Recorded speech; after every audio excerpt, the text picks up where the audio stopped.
I knew something was wrong, immediately. When I got inside and saw there was no note or anything. In 1987, Tim Wilkerson is 18 years old, the night his father Fred goes missing. Of course, he was gone, his car was gone, and I thought it was very odd because we always left each other notes if we left to go somewhere. Of course, Tim said that him and his dad were real close. Investigator Mike Newsom responds to the missing persons call. I went to the apartment where Tim and Mr. Wilkerson lived. I mean, he hadn't taken anything. He even left his pocket knife and watch, such as that, as if he was just going to run out for a few minutes and, come back. By Monday morning, Fred Wilkerson has missed 2 days of work. His son fears the worst. Okay, right now we're located in the middle deck of the Atlanta Airport, South Parking, South Terminal. 4 weeks later, on Christmas Eve, Fred Wilkerson's car is discovered at the Atlanta Airport. Special Agent Roy Ollinger works the scene. When I approached the vehicle, the very first thing I saw was the whole vehicle was covered with a thick coat of dust. And I walked around to the driver's side of the vehicle. Crime scene technicians process the car for fingerprints. Investigators are surprised when the vehicle comes up clean. Inside the car, investigators find 2 more pieces of evidence. Pretty sure it was 2 payroll checks that were to Mr. Wilkerson from the company he was employed by, which had been left in the vehicle, which of course makes you assume that if he had left on his own, most likely he would have cashed those checks. Detectives can find no record of Fred Wilkerson taking a flight. And ultimately, the discovery of his car raises more questions than answers.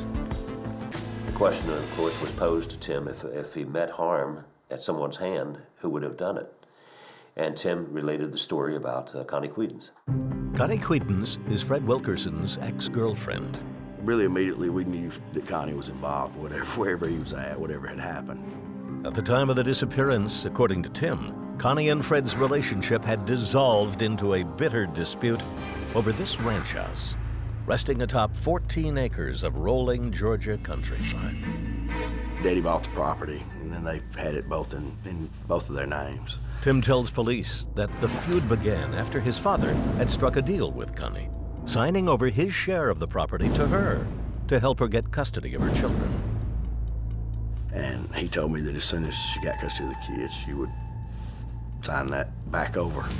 Shortly after Fred signed over his share of the property, Tim tells investigators Connie double-crossed him.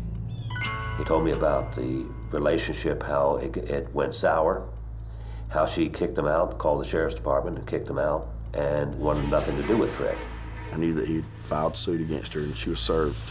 2 days before he disappeared, Fred Wilkerson had sued Connie Quedens, seeking to recoup his investment in the home. Tim believes this to be a motive for murder. Connie tells police her relationship with Fred Wilkerson was strictly business. She denied having a sexual relationship with Fred. She said that she allowed Fred to move into her house to be close to his work so he could work on the house as the contractor. From the start, though, the home was to be hers, according to her.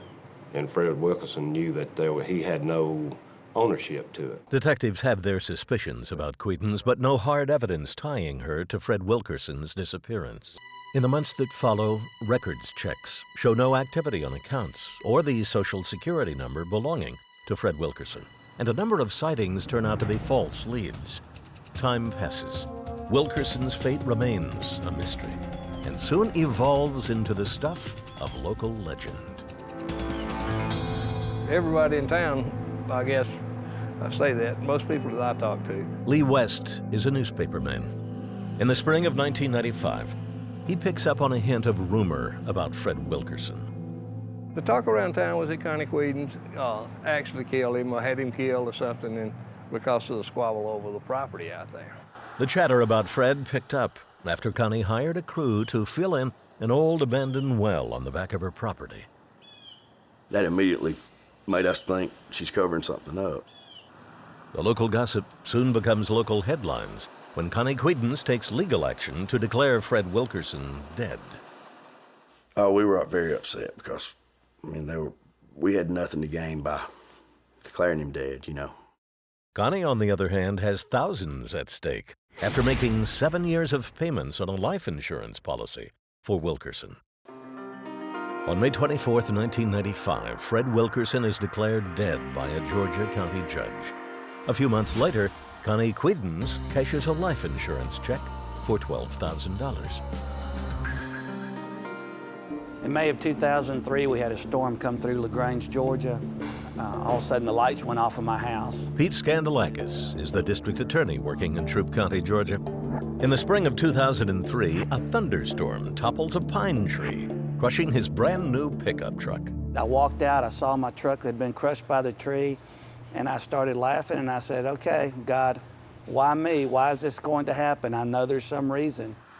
The reason remains a mystery until Skandalakis pilots his crippled truck to a nearby body shop owned by Tim Wilkerson, the same Tim Wilkerson whose father Fred went missing in 1987 and has not been seen since. Clay Bryant is a special investigator with the Troup County DA. At the request of Pete Skandalakis, Bryant pulls out the Wilkerson file and meets with the Wilkerson family.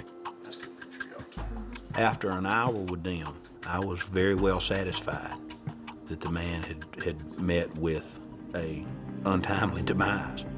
Bryant digs into the cold files and finds a handful of unresolved leads, including one that's been bugging Tim Wilkerson for 8 years. I'm sure the first day I told him Lisa Holderman.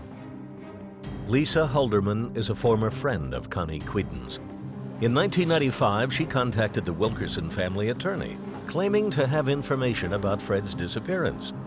At the time, efforts to follow up with Lisa for an interview failed. And at that point, I said, we got to talk with her. Freaked me out. I was so not expecting that call. On September 5th, 2003, investigator Bryant tracks down Lisa Holderman, now Lisa Holderman Miles, and listens to her story. This is the article. It begins 8 years earlier on the front page of the LaGrange Daily News. My mom and I, we were reading the newspaper. Like most of LaGrange, the Holdermans were buzzing about Fred Wilkerson and Connie Quedens. Specifically, Connie's push to have Fred declared legally dead. You don't declare someone dead unless you know they're dead. That'd be my thought on it, too. Said in the paper that they had found Fred's car at the airport. When I heard that, it was like, oh, I drove to the airport for her at that time. According to Lisa, in 1987, at around the time Fred Wilkerson disappeared, she made a trip to the Atlanta airport at the request of Connie Quedens. She just asked me to come up and pick her up at the terminals, and she'd be out there waiting for me. Lisa never gave the road trip a second thought until 8 years later, in 1995, when she read about the discovery of Fred Wilkerson's car at the Atlanta airport. Clay had even asked me, he's like, well, do you have any idea where you think he is? I said, I have the same idea everybody else has. He's in the well on her property. If you'll look on top of the knob as we get here, where that piece of pipe is, denotes where the cylinder of the well was located itself. The well was approximately, I'd say 4.5 foot across. It was an old hand-dug well. 16 years after Fred Wilkerson disappeared, the legend of his demise is about to be put to the test. We came here today, started digging with a track hoe and then also a bulldozer. Armed with a search warrant, a team of detectives begins digging up Connie Quedens' well. Meanwhile, inside the home, investigator Bryant is digging at Connie Quedens. I said, well, Connie, we have a young lady that's come forward that says she picked you up at the airport when you drove Fred's car up there. At that point, she came unglued. She said, I took the car to the airport, but I didn't kill him. Less than 40 minutes after Connie's admission, placing her in Fred Wilkerson's car, investigators unearth what appears to be Wilkerson himself in Connie's well. We're about 20 foot down, and we've made a discovery at this point, and so we've stopped operations at this time about 12 o'clock to find out exactly what we got. We think we found human remains. An examination of the skull reveals evidence of a single gunshot to the back of the head. Connie Quedens is handcuffed and spirited away in a sheriff's car. For the Wilkerson family, 17 years of waiting for justice comes down to 2 hours of waiting for a Troup County jury to find Connie Quedens guilty of their father's murder.